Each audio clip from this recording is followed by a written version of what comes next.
check my phone too and make sure that that's correct. Yes. So welcome everyone. Nice to see you all here today. And I assume that more people may be joining us in a little bit, but we want to make sure that we start on time. Um, Today's webinar is focused on building entrepreneurial ecosystems in small communities. And, that's sort of become the new buzzword, entrepreneurial ecosystems. But really what we're talking about here is what are the ways that small communities can better support their existing and new entrepreneurs to really help them grow and thrive, and doing that as a means of revitalizing your own economies. So there's a method to that madness, and we're very, very pleased to be joined today by the former mayor of Fairfield, Iowa. He was a longtime mayor who presided over the building of their entrepreneurial ecosystem, and that is Mayor Ed Malloy. So welcome, Mayor Malloy. Good morning. Thank you. And Fairfield, I think your population is somewhere around 10,300 or something like that. Is that correct? Checked it last week. We're 10,600. Wow. And 10 years ago, we were about 9,500. So we've seen some nice growth for a rural small city. Yeah, that's great. Bucking the trend for, what we've seen for a long time in terms of population losses. And the other mayor that we're very fortunate to have with us today is Mayor Mary Baccarin. And she is the mayor of Paonia, Colorado, which is very different in terms of population. I think you guys are just under 1,500 population. Yeah, we're right at 15, though. I will be very curious to see the new census figures because we've had a lot of new people moving in the last 9 months, year. Wow, that's wonderful. So what we hoped to be able to show with that is that regardless of your size, there are steps that your community can take to, build those ecosystems that really support your entrepreneurs. And those may look very different depending on the size of your community, but it is possible for communities of any size. And so the way we decided to do today's discussion is, we didn't want a formal presentation. We hoped that this would be more of a discussion. And so we decided to do this as sort of a moderated panel discussion where I will ask specific questions that, both mayors will answer about their communities, and then we will open it up to your questions. And so if everyone could mute themselves if you're not speaking, that would be really helpful so that we, eliminate any background noise or anything. So thank you. We appreciate that.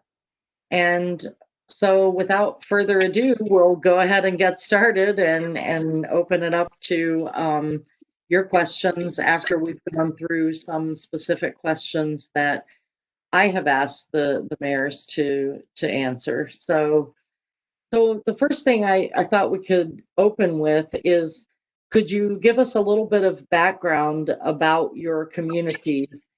In terms of what was your economy like before you started this work specifically with entrepreneurs, and why you felt the need to make a change and move in that direction. And then, if you could also talk about how your community arrived at the decision that this was the direction that you wanted to go, I think that would be of interest to people as well. So I'm not sure which mayor wants to start, but Mayor Baccarin. Thank you. I'll go ahead and go first. What you need to understand about Paonia is, so we are a very small mountain Colorado town. We don't have a ski area. Our closest ski area is probably 60 miles away. So we don't get that income or tourism into our community. our community was founded on orchards. After the natives were removed, the first thing that came in were settlers with fruit trees, and they would farm in the summertime, and then they found coal, so they would dig coal in the wintertime. So it was kind of like a dual economy with a lot of ranching at the same time. Then in the 60s, there was starting to see a little bit of a change in that we had the hippie movement move into town. And they were growing their marijuana out in the hills away from everybody and going back to the land. And that kind of started the seeds of our organic farming industry, which has become huge. Then in 2001, we had wineries starting to pop up all around the valley. And those got together and came together with the West Elks AVA, which is a vintners association. Then the Valley Organic Growers organized in 1992 so that they had a group that they could support their businesses. Then we had SEI move here, Solar Energy International, in 2001. So we already had a movement toward a more entrepreneurial base happening when our coal mines started to close down. We had 3 major coal mines. The first one had an accident, a serious accident in 2013, which basically took it offline. The equipment was buried and they could not recover it. And with the falling price of coal, they decided just to shut the mine. And that was a substantial number of workers. And we were pulling in over $250,000 in severance taxes in a $3 million budget at that point in time. So that was loss of severance, really huge. Then our second coal mine shut down in 2016. And so we were reduced to about, I think at this point, about $10,000 in severance taxes. So we had to change. Then in 2011, the state realized that they were getting a great deal of economic boost from the arts. And so they created something called creative districts. And Paonia was designated as one of those creative districts. And we have a creative coalition that came together the following year to promote our creative district. And what that was is to focus on the people living and producing their art and selling it in the area and to promote that. So it was already moving in that direction, so that when the coal mines closed down and it came like a slap in the face, we've got to do something, the basis was already there. And I would say that the town was very conservative. The town board at that point was very conservative, and all they wanted to do was to find another way to bring more extractive industries into the valley. And that really didn't work with our burgeoning organic and agritourism economy. And so we've been working toward trying to keep that to an absolute minimum while bolstering the entrepreneurial aspects. Did that answer your question? Yes, that was wonderful. Thank you. You're welcome. So Mayor Malloy, how about Fairfield?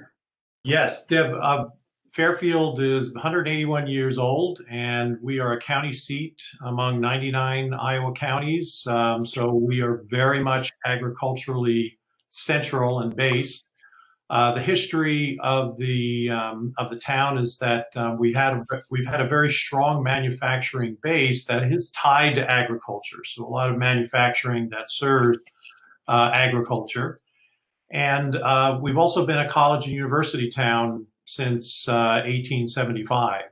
The Parsons College was here for 98 years, and then in 1974. A very new and unique university that was conceived in California called Maharishi International University, where students and faculty and administrators practice transcendental meditation. They had just started a university in 1971 in Santa Barbara in some leased facilities, and they were looking for a college campus, so they found the defunct Parsons College and moved here. What was interesting about that is an international university, so to this day it attracts over students from over 80 countries around the world.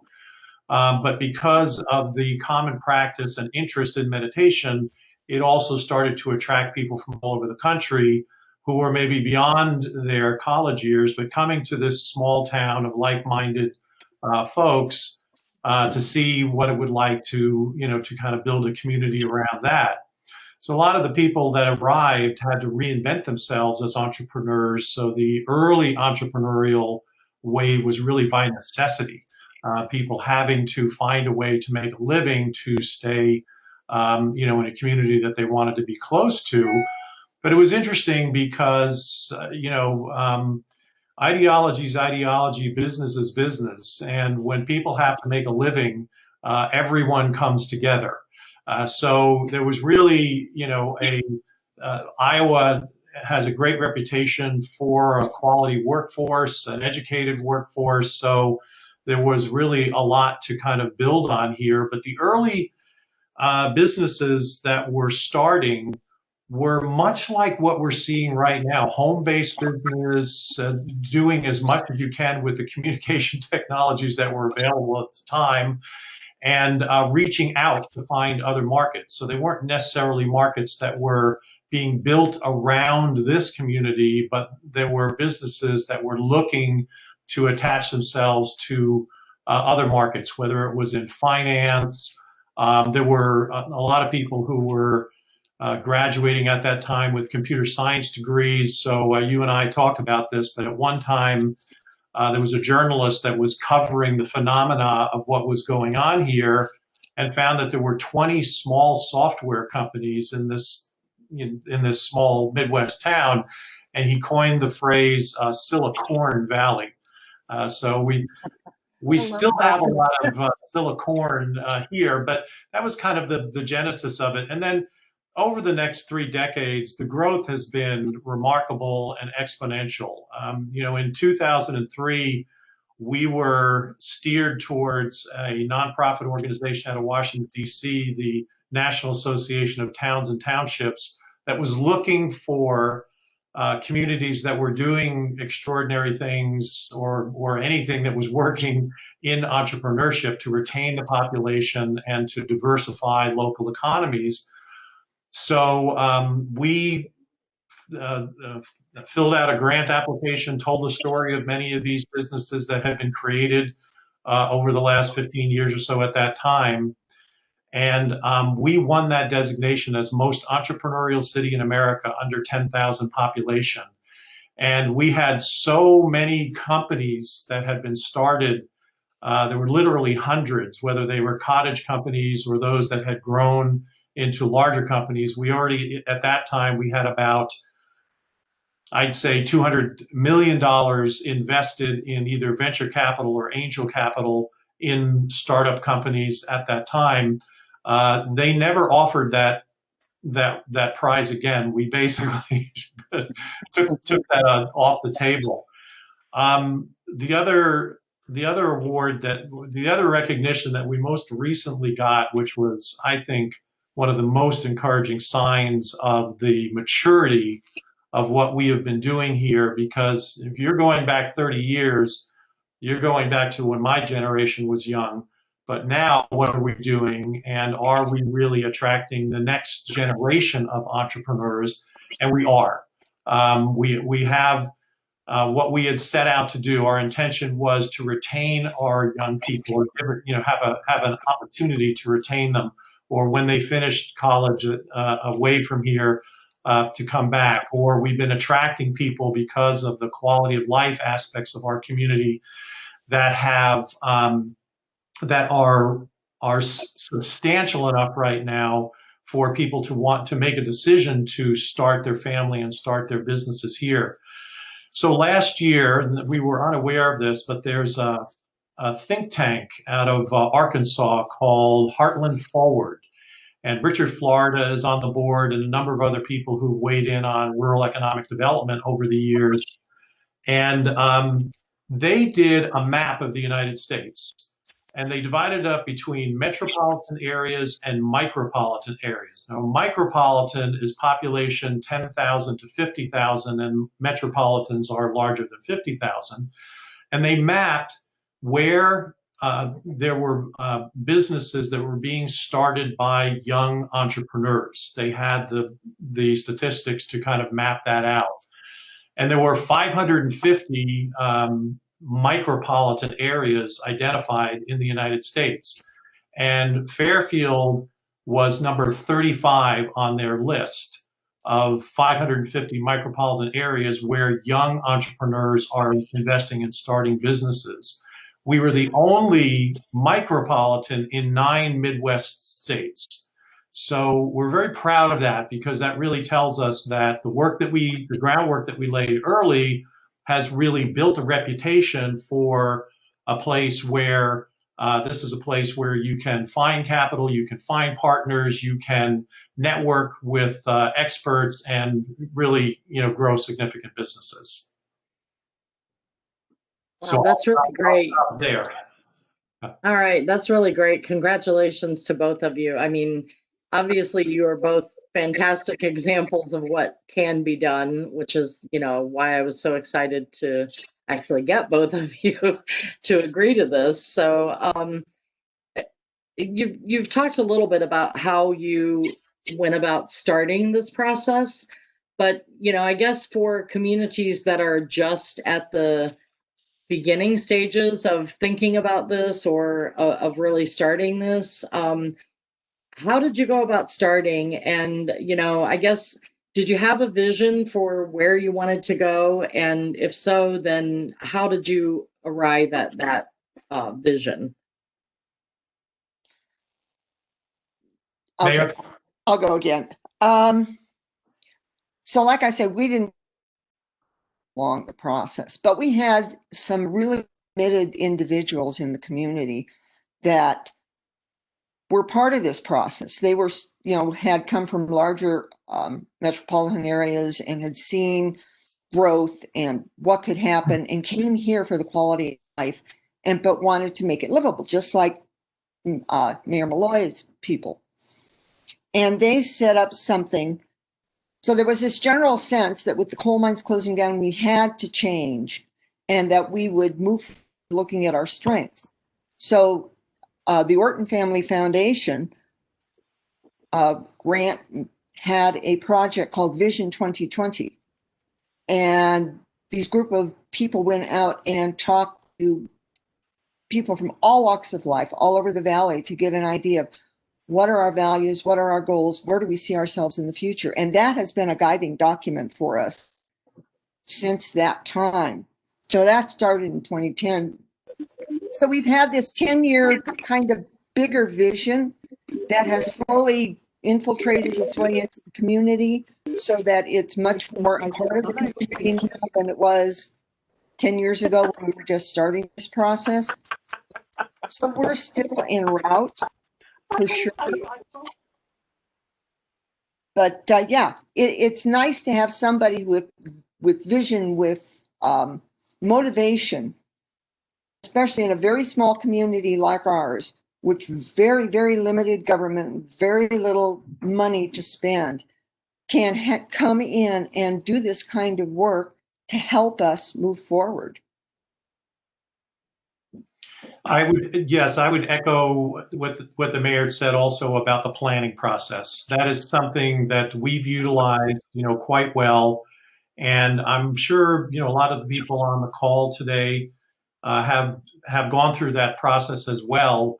I think it really does take the community leadership structure to come together around the commitment to that plan, and to make sure that everyone that should be at the table is at the table in constructing that plan, and then take some responsibility out of that to move it forward.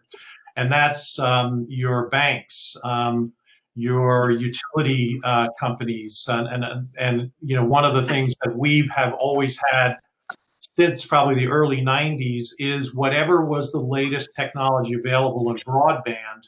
We had 2 entrepreneurial companies that were providing that to our businesses. If we didn't have that, the city would have had to provide that infrastructure. But for 10 years now, we have had fiber to the home and fiber to our central business district. So we have, the highest quality. And I think that's infrastructure is very important as well. The way that we supported our entrepreneurs, in fact, in 1989, I founded the first Entrepreneurs Association, and this was going to be a network of mentors, and we were going to put on educational conferences to really keep the conversation about entrepreneurship and what that really means and what it means from a business to go from a startup phase to a mid phase and a mid phase to a mature phase, and to also get on the map in the Midwest for venture companies, because most of the venture companies are on the East and West Coast, but there are a few in the Midwest. And they're really all about seeing good deal flows, so keeping a connection between the venture capitalists and our local companies that are developing. And then from a government side, we're not directly involved with a lot of the processes that I'm talking about, but we're at the table. We're a partner at the table. We're conveners. And I think as local political leaders, we have to convene within our community something that really takes a very serious focus on the things that we can provide. Now, we understood early that quality of life amenities are very, very important. So 11 years ago, we opened up a 35,000 square foot arts and convention center. We started a monthly event for our artists called the Fairfield Art Walk. So we have events every month on our square. We have 15 different restaurants and ethnic dining on our small town square. So we do attract tourism, and that has propagated entrepreneurs that have very unique boutique businesses that can complement that feel. So we've put a lot of attention there. We've accomplished that. We've also get involved in any positive initiatives. We did a major wellness initiative over a 2-year period. We published a Go Green strategic plan in 2010 to talk about renewable energy. And right now we have about 4.5 megawatts of solar electric power that's generated within our community. So all of these different things define a community as a feel and a place that has a progressive direction, and leadership supports that and convenes people to help modify it and grow it. Yes, thank you very much. I think that is a really key point about, local government cannot do, and in fact, most of the experts, so to speak, on building entrepreneurial ecosystems agree that they need to be driven by entrepreneurs. But that doesn't mean that there isn't a really significant role for local government. And as you said, that role as convener and connector, I think, is really a critical one. So I think it's really important to be intentional about how do you make those connections and make those things happen. Because, make no mistake about it, no local government, well, I shouldn't say local governments don't create jobs, because obviously there are jobs for people in local government. But in terms of, economic development and real job creation, that's created not by economic developers, but by entrepreneurs. And so, I think that, they have to be at the center of whatever strategy there is. But as I said, that doesn't mean there isn't a really critical role that local government plays as well. So I think that's really important. Yeah, Deb, one other point I'll just make too is that every community has institutions, chambers of commerce, economic development associations. They also have to go through a planning process internally to redefine themselves if they want to be serious about incorporating entrepreneurship and addressing the needs of entrepreneurs as well, because sometimes people feel it falls even outside of those organizations. But I think if they go through their internal planning process, they can reorient to attract entrepreneurs. And I would disagree with Mayor Malloy on that point. Is like, when you're a really small community like ours, we don't have a lot of those formal structures, not even in our business community, because they are strict. We've had our chamber of commerce come and go and come and go and come and go. We get a new director who works so hard, burns out, and then waits for the next new director to come up. So in a way, the town needs to take some leadership in that regard and try and get out there and work. We're working now with our county, Delta County, has put together an economic development team, and we're working with our county economic development team now to be able there are regional resources too. Yeah. Yeah, and I think what you're both emphasizing is that, there is no one single right answer for every community. And I think that it's really important, and both mayors have emphasized already, it's really important to know what your strengths and your assets are and how you can build on those. And then I think it's really important that you understand that, like I said, there's no single recipe that works in every instance. It's a matter of evaluating what's going to work in your community and for your entrepreneurs. So yeah, that's I think a really important point. So can you talk about what kinds of supports or programs that your community has in place right now, for that support entrepreneurs? Well, we don't really, as the town, have that kind of structure, but we have a lot of regional structures and county structures that we are meshing with to do that. For example, we have Region 10 from the state, which has great programs that we're involved in and point people to when they need things that we can't provide, but that Region 10 can. We also have Engage Incubator, which is centered in Delta, but has offices in Paonia, that helps entrepreneurs go through that process of what's startup, where's middle, how do you grow, which has been very important. And then the state's Office of Economic Development and International Trade has been really helpful too, and has helped our arts district and our creatives do a lot of things, especially the Colorado Creative Coalition and creative industries. So yeah, we're working more regionally than we are just in our little bitty community, and using their strengths to help bring people together and to find resources that we don't have.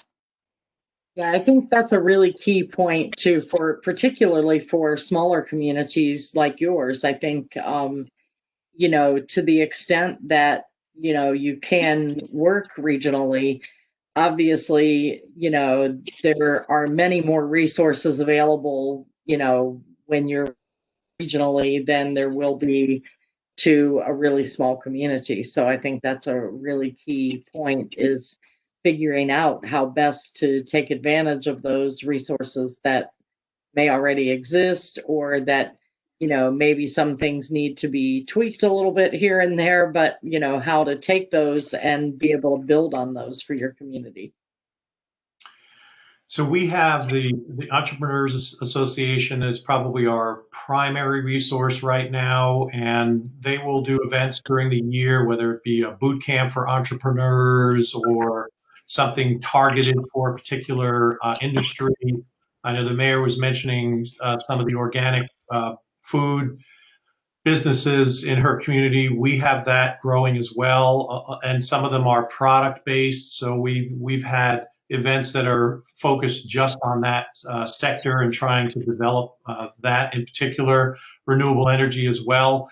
The university is a resource. They have an MBA program and a business program that has some featured entrepreneurial programs within that. So we're always looking to transfer ideas out of the university into a business model locally. And then we use our regional and state resources as well. We have a physical space, which we call a collab, which is in the downtown area as well. And that's inexpensive shared space for business development. We went for a long time without something like that. That always surprised me, but I really do see the value of that. So that's a big part of I think the infrastructure that needs to be there as well. Great, thank you. So this is something that, you know, I think for a lot of communities, I mean, obviously, if you've been at this for a long time, then those, you know, those support systems tend to build on themselves, and, you know, one thing leads to another thing, or someone sees, oh, there's a gap here, and something grows out of that.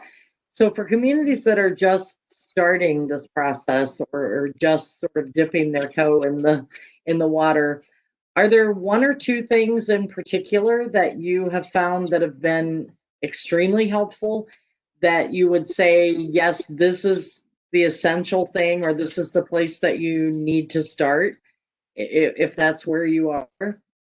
I'm just curious because I don't know. Well, I think for our community, one of the biggest advantages we have is we have broadband, and we're, you know, one of the few communities in our county that actually has broadband. And that was brought in by our electric company, and bless their little hearts, because it has made a huge difference in the kind of people and the kind of businesses that can run in this place because of that in connectivity. So that's, for us, is the foundational thing. I think the other thing that brings people to this area is the quality of life, and the fact that, you know, the kids can go to the park on their own and they don't have to worry about getting kidnapped or run over or whatever. It's a very safe community. Our crime statistics are almost non-existent. So that, I think, makes a big difference too, especially in our marketing of our communities. So I would add that you know, organizing your community, as we've been talking about, and I think that I think a good place to start is to go through a process called asset mapping, which essentially is going to look at your entire community to see what are the natural assets that you have there. And there's so many things will come up, and you'll know really what to build on. You'll also know where you may be weak in areas that you need to strengthen. I would also, in planning for this type of entrepreneurial attraction, to have a dual track on community amenities, and some of them could be as simple as a coffee shop, and also the entrepreneurial support system. So if you're, because the people who want to stay, they want to know that there's a dual commitment to those quality of life issues as well. So work with your artists, work with your young entrepreneurs, work with your institutions, but do an asset mapping exercise to see what you have, where you need to fill in, and let that be your guide. Great.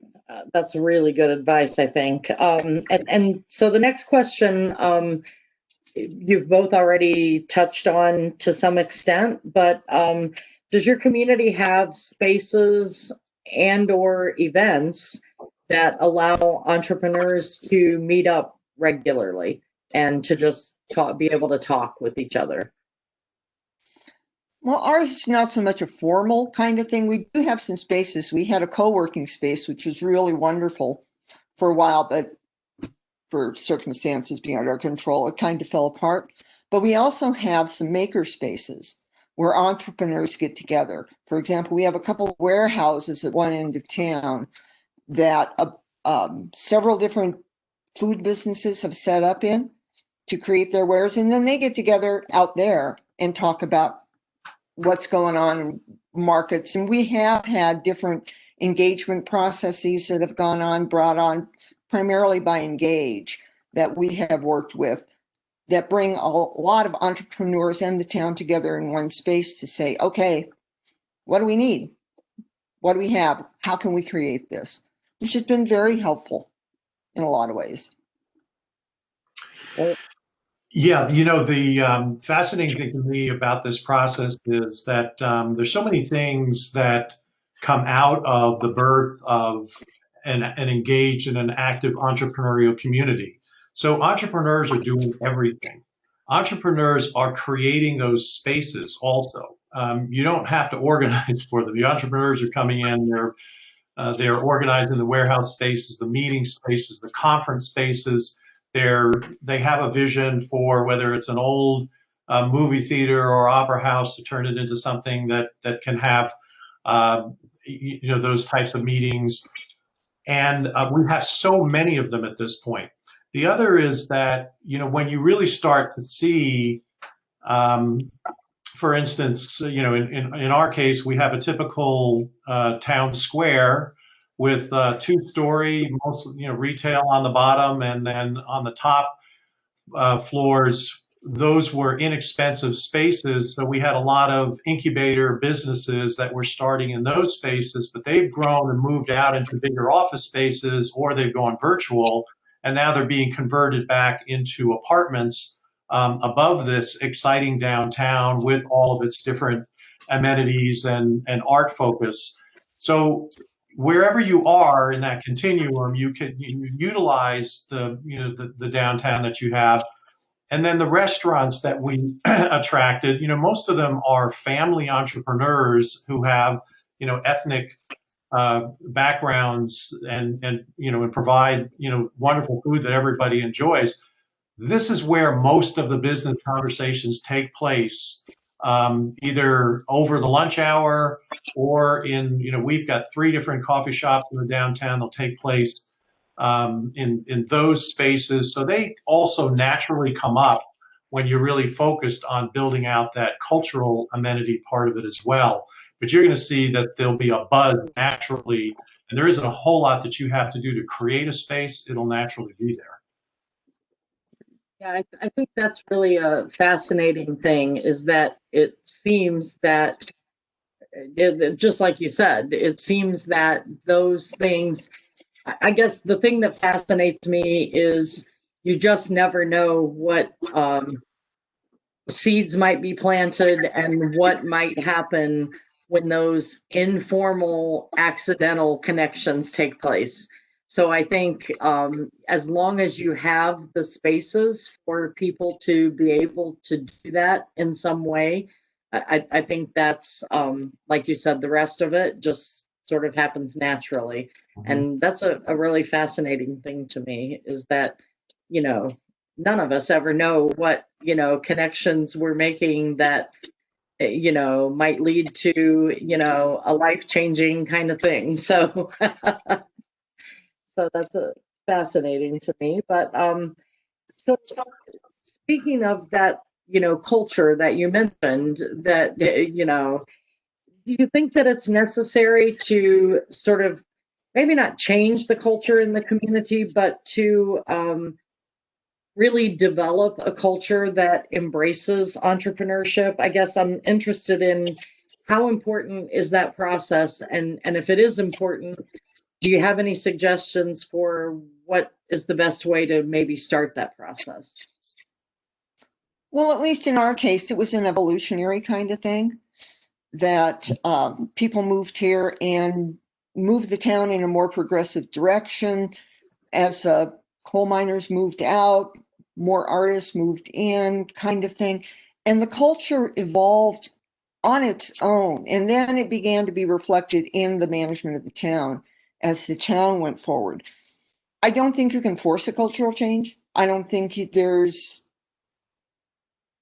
anything you can do that's going to make people do it. What you can do is provide the opportunities and provide the messaging that says this is important to us. This is where our vision, this is where we want to go. And I think then people will use that leadership and follow it if that's where the community wants to go. And then there's always going to be that portion that doesn't want to move there, and that's okay. I mean, sometimes they have some important insights that you need to look at as you move forward, but don't let that stop you just because you have the naysayers in town. That's a really good point. Yes, Mayor Beckman, I agree with you 100%. It doesn't matter what size community you have, there are going to be early skeptics on anything like this. But leadership has to voice, the positive, strong message that that this is possible and this is the direction that that our community is going to go.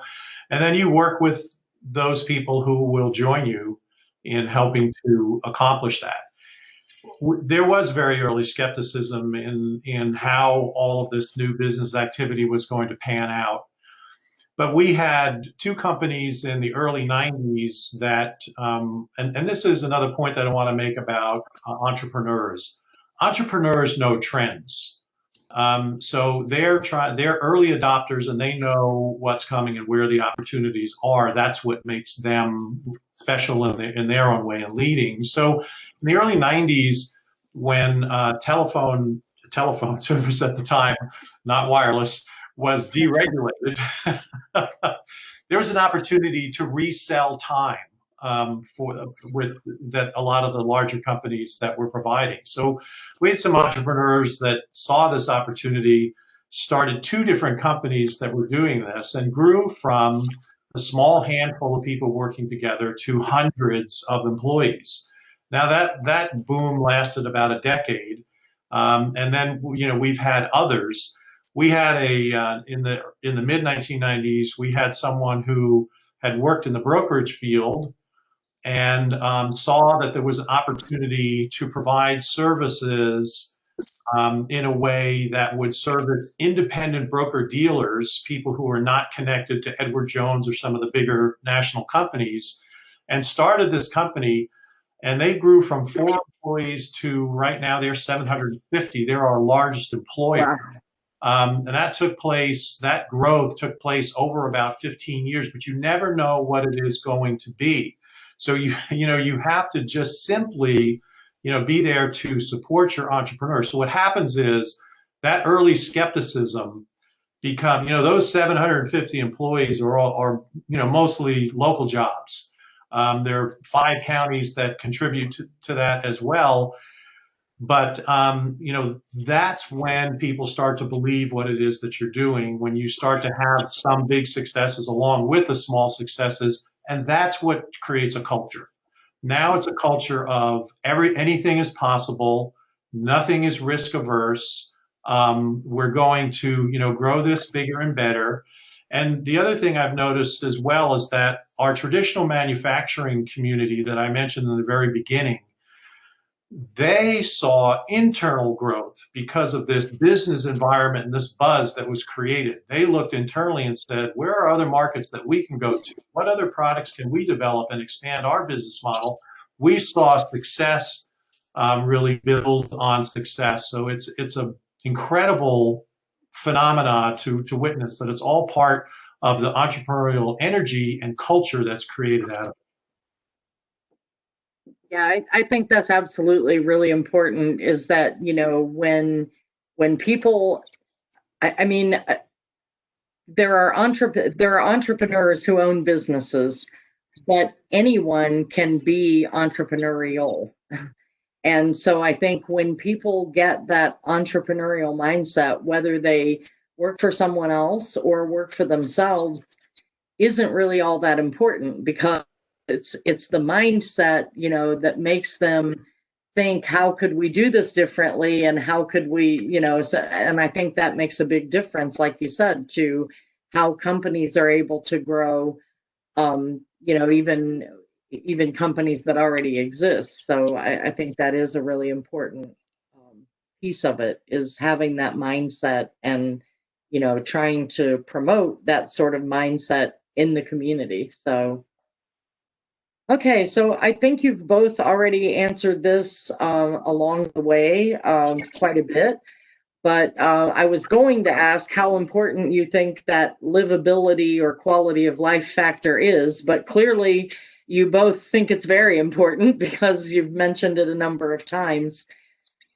So I guess you obviously, it sounds like, would advise that communities pay attention to those things as they're building their ecosystems. But do you have anything else that you want to add to that question that I was going to ask? Well, I think especially in our case, we have with the influx of people moving from the cities, primarily Denver, back out into the country, our rent and housing situation has just gone through the roof. I mean, it is so expensive to own or rent property in this area. And so to keep your eye on that as you're moving forward and find a way to there are affordable places for people to live so that because most entrepreneurs when they first start out don't have big bank accounts and they can't do this kind of stuff. So having something for them, I think, is really important. The other thing that has really made a difference in our community is a variety of schools. We have a free Montessori school in the area. We have Waldorf education in the area, as well as our regular public schools, so that people have a choice. And that has brought a lot of young families in, a surprising number of young families in who are looking for alternative education for their kids. And then workspace affordability, I think, is another big issue. When your spaces don't allow for a beginning business to be able to be set up, you can't go very far. So having spaces that are available for that as well, and whether it's co-working or it's like our warehouse situation or whatever, I think makes a big difference. Yeah, Deb, I would just say, we've addressed that question. I think the mayor made some additional great points, but it's key. It's really important, and your own community will define what it is that it desires to have in terms of quality of life. And your young population will then, put another spin on it. So I think it'll happen, but it does definitely is an extremely important part of it. Great. Well, thank you both. And the last question that I have before we open it up to questions from others is you did already talk a little bit about how long your community has been pursuing this as a strategy, but maybe if you could just, touch a little bit on that and talk a little, you've also both talked about a little bit about the results that you've seen to date, but maybe if you have anything else that you want to add on either of those things. Well, I can say we've been at this for about 20 years, starting out very slowly and then really accelerating in the mid-teens as we've gone along. And it's made a huge difference in the tenor of this town and what has happened with this town. We've seen a blossoming of the arts, of wineries. At one point, we were in U.S. News and World Report as the Provence of America because of our wineries. That's incredible for a town your size. Oh my God, it is. I mean, because of, and it's due primarily because of our high altitude wineries that we get a quality of wine you can't find almost anywhere else in the world. And so that's been promoted.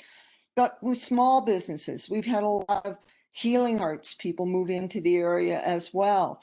And it's just the number of small businesses we have. The last time I checked, I think we had 115 small businesses operating in our town of 1,500 people, which is absolutely phenomenal. So no big employers, but a lot of little people. And so, the tenor and the quality of this challenge has made a significant change in the time. And as it moves forward, it's drawing more people in. Like I say, I'll be interested to see what our census figures are, because I suspect we are not 1,500 people anymore. Yeah, that's a really, really beautiful vision for what a small community can look like, and with just hundreds of small businesses, it absolutely is possible, and that's what really creates that sense of community. And as I mentioned, we've been at it for 30 years. It is a long-term process. I don't want that number to scare anybody away. I think we're kind of at 2.0 right now, but it does take a commitment, but it can happen very quickly and very organically, and in an exciting way, just because everybody's looking for that. I think everyone is, they want the quality of life elements, they want the low cost of living, but they want the opportunities, along with it. So if you're supporting your entrepreneurs, if you're giving voice to your entrepreneurs, and they're able to, to seed something and to grow something, then all of these things are going to happen. They are going to follow.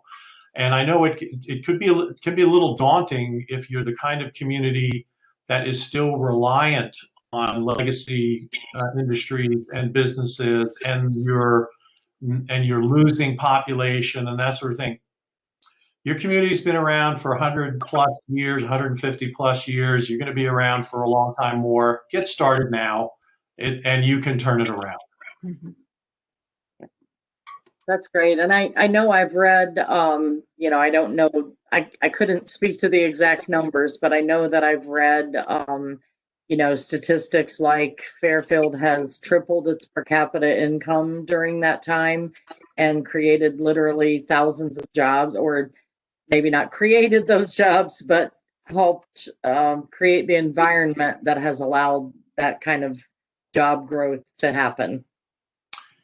Yeah, it has, and again, we've had some strategic advantages that not every community would have, because we had people coming from different places around the country and around the world. But the dynamics are something that we understand. We know how that process works and grows, and we're seeing it take place in other places, and I think it's just the beginning. When I've given talks or on this topic before to other city leaders, I've essentially said that we're a model, and there are 1,000 other cities in the country that can look like this, and whatever it is that you put your focus on, even if it's solving a problem or an issue like the direction we went with renewable energy, it's possible, and it will make a big impact collectively if we're all going that direction. Well, you've both gotten me really excited about our work all over again. So thank you for that. And at this point, I'm going to turn it over to our audience and see if they have questions. I know, I think Roberta had typed in that people could type their questions in the chat, but you can also just unmute them yourselves and just ask the question if you want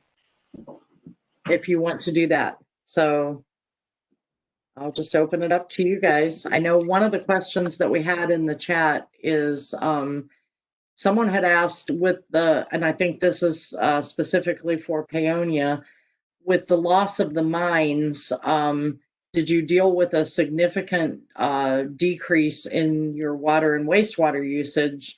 And if so, how you dealt with the loss of revenue in those utilities? Well, the mines use basically agricultural water, which comes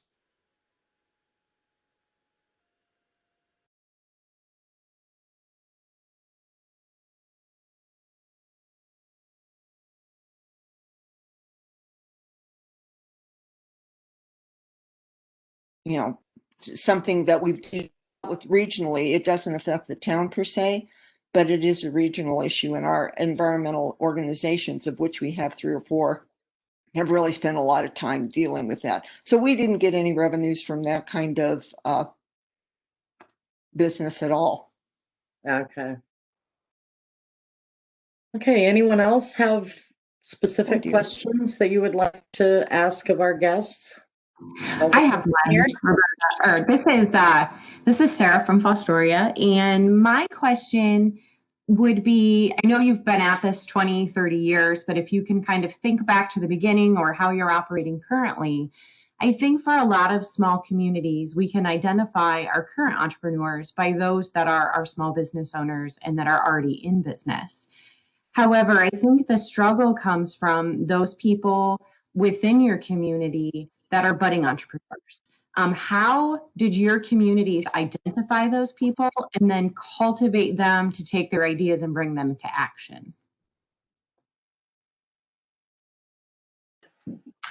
Well, I'll go ahead and take that. So again, I think the first thing that we did was to form an entrepreneurs association that invited entrepreneurs on a monthly basis to kind of come together, network, share ideas, help each other develop business plans, and then going through some of the planning processes or asset mapping elements that we use to set a foundation for us. But I think just having the conversation, having the dialogue with the entrepreneurs, understanding what they need. For instance, entrepreneurs always need access to capital. So as a government or as an economic development organization or as a community collective, do you have a connection to your small business administration offices in town? Do you have a connection to local community colleges that will help train workers? Do you have an angel investor network, or are there commercial banks that do the type of lending that some of your small businesses need? It's getting all of those elements mapped out within your community to help your entrepreneurs get access to capital is one very big thing. And then, a mentors network, mature business professionals who know how to organize a business or write a business plan or advise in some way, if they could be available to young entrepreneurs. And then also you can do competitions. I think the next generation, the generation that's growing up, having watched Shark Tank and really understanding business valuations and what stages of businesses and where you have to be in order to be considered for, a financial investment. You can do that at the local level. So there's really a lot that you can do to engage young entrepreneurs, and I think that's the role that community leaders have.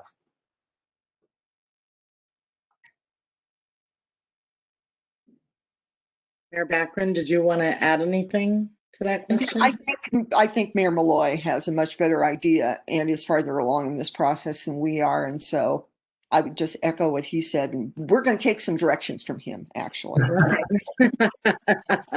So we can all learn through this process. Absolutely. Okay, any other questions from anyone? Hi, this is Jerry Pop. I'm with MAP in Wyoming. I'm for Mary specifically to kind of build on what Ed has talked about, to support and those things. How you mentioned the nearby community, Mary, is it Park, Colorado, that's 25 miles away or something from Paonia, I believe. No, how big? Okay, I'm sorry, Jim, but our closest community is Delta. Oh, Delta. I'm sorry. I'm looking at different maps of different regions. I apologize. So Delta, how much of an impact was that community or is it in your process? I mean, most of the communities we work with historically are in that, say, 500 to 3,000 population range, which don't have the infrastructure and numbers of businesses and things. So I anticipate that people are going to have to interact you mentioned in a regional way, but is that focused in Delta with, entrepreneurial groups or, small business groups? So I'm really just curious how much of an impact or interaction you have with that community. Delta has some resources that we don't, but as far as diversifying their base, actually Paonia is much farther along than they are. They are very much an agricultural community, and that's where their deep roots are, and they don't want to move a whole lot away from that. They have moved forward on the tourism kind of thing, but they are, the Economic Development Council that we have joined is a countywide Economic Development Council that's housed in Delta simply because Delta has the most population and kind of be the center of it. Most of our stuff is regional. So it's spread out over your county, then over in other small communities. And the surrounding Montrose County, Gunnison County, Mesa County, primarily Montrose. Okay, that's good to know. But just kind of throw the net out to where there's like-minded people then. Absolutely. Because when we are in these little bitty communities, it's really hard to get resources and find resources. So joining with whoever you can is a wonderful idea. Very good. That Thank is you. great advice for our communities. So I see there's a question in the chat, wondering, did your communities do any specific activities such as business incubators, providing opportunities, or was it more of an organic situation in which you sort of just guided things from the sidelines? I'll let you A go first. combination of both. Okay. I, our Entrepreneurs Association has been active for quite a long time, for 30 years, and they'll do monthly events, quarterly events. The collab space that we have is just a few years old, but that is open every day of the week. So there are people there, there's activity there, really at all times. And then the organic activity is always going on. The university will also put on events for entrepreneurs. So really, whatever organizations that you have within your community that could sponsor them and or broaden it, as we've been talking about all morning as well, along with other organizations. It's just a good place to get started. And then going back to planning and asset mapping, absolutely essential. If you haven't been through a good exercise of that in a while, I would recommend that. I recommend that you get an outside facilitator, someone not from your community, someone that can be objective about all of the different inputs and priority setting that can come out of a planning process like that. But I think those are essential places to start. And I would agree with Mayor Malloy on the asset mapping. Absolutely. That is so helpful in so many ways. And we don't have a university or anything that we can pull from, but our state has been very helpful in some of our Division of Local Governments in being able to provide some of those things through grants to do that. And ours is, again, it's more an organic thing that are created by outside organizations rather than the town itself doing that kind of thing. For example, our business incubator and our warehouses and our co-working spaces, that kind of stuff. And that's all privately owned. That's not governmentally or not owned by our government.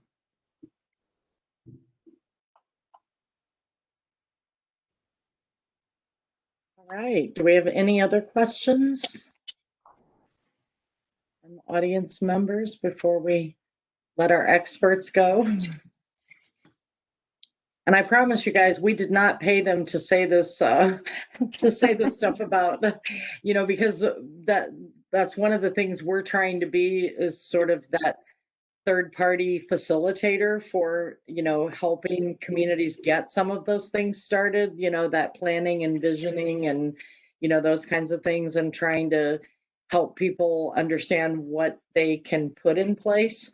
So, you both have been saying a lot of the things that we're attempting to do right now. And I promise that was not a setup. I did not tell them what to say at all. Well, I'm glad we could reinforce, what it is that you're doing. I think, our message is that the success of your efforts really is something to enjoy, and it will happen for you. And I'm really proud of how far our community's come, and I know that it's on a path to continue and to go forward. And this, I think, was the anxiety that I had a lot of years. Is this going to be a one generation phenomena? But we're seeing it take hold, and it's working. And I would agree. I think it's nice to have Mayor Malloy on the call because he is farther along down the path. So you can see we're kind of at the beginning, he's maturing. And so you can get a sense of what that path might actually look like.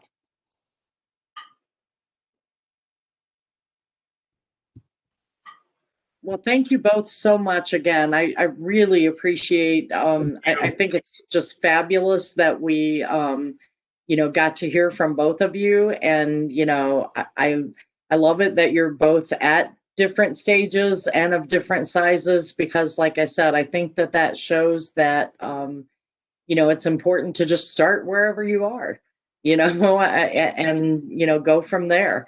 And, that's something that I think anybody can do. And there are to figure out how to start small and build on that. So, and I think that you've both shown that, that leads to really great things. So you did everything that I hoped for and more. So I just want to say again, thank you for inspiring us with what can be done. And we really appreciate that. And I guess before we let you go, I would just ask that if any of our communities wanted to reach out to you individually to ask a question or maybe have a discussion a little bit further, are you open to that? Sure. Yeah, absolutely. And if anybody wants to come and visit Fairfield or put a small delegation, we'll entertain that too. Well, and that's actually something that we have thought about and talked about. So that is a distinct possibility when we can put this pandemic behind us and we're able to travel again. That's one of the things that we're using the grant funds that we have is to be able to help communities go make those visits and see, firsthand what's happening in other communities. Because I do think it's a really critical piece of it too.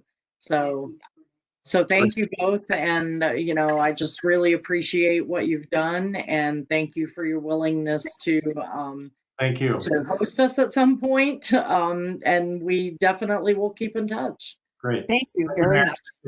Mayor Backman, nice to meet you. Nice to meet you, Mayor Malloy. Thank you. All right, take care. You All right, too. take care, everyone. Thanks a Everybody lot. stay safe.